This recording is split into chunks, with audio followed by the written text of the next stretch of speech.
Hey, this is John Carlos, and I'm here with a review of the Star Wars Infinity 3 figure of Sabine Wren from Star Wars Rebels.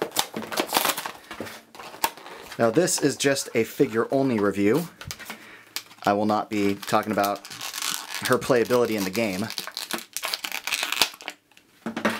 But this thing does come with a little card, boop, and instruction manual in like a million languages, like a bajillion languages, and whatever. Look at Sabine just sitting there on the shelf. She looks freaking awesome. The people who make these Infinity figures not only have a great handle on character design, but they pick really good poses. Like a single figure with like no posability, just sculpted in a good pose, like if you don't have a good pose, that figure is a failure. And these figures, the poses they get them in, they look so dynamic on the shelf. There's something to be said about the handling of the lines, creating great angles, and selecting really great ways to position these figures. I think this figure looks just flippin' awesome.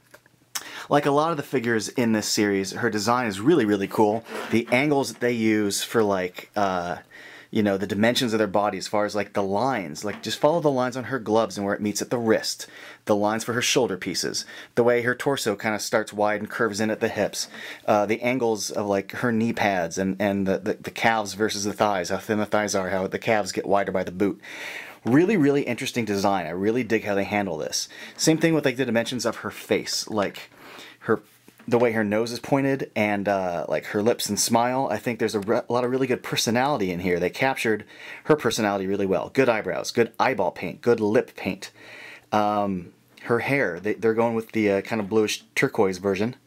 Man, the paint on her shoulder pads, like there's some pretty good detail because these are, you know, could be like a modified, simple design version of the characters, but they really do honor her armor in a really cool way. If you look at the yellow, the burgundy, the orange, and the white separation on the chest plates, that paint is really, really strong.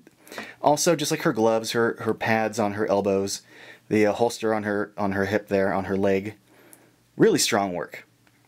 Not only is the sculpt good, not only is the paint good, not only is the pose good, but this Stormtrooper helmet looks rad. And I like the little art she put on the side there, but also the dimensions of the helmet look cool. The sculpt of it is awesome. I like the paint on the side there.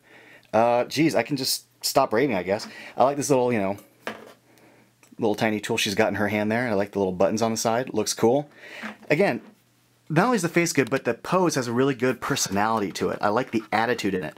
I like the attitude of this figure. I don't even play this game, but I just think these figures are so cool. I want some of them on my shelf because I just like them. They're cool figures, and this is a great one. I dig it. Thanks for watching.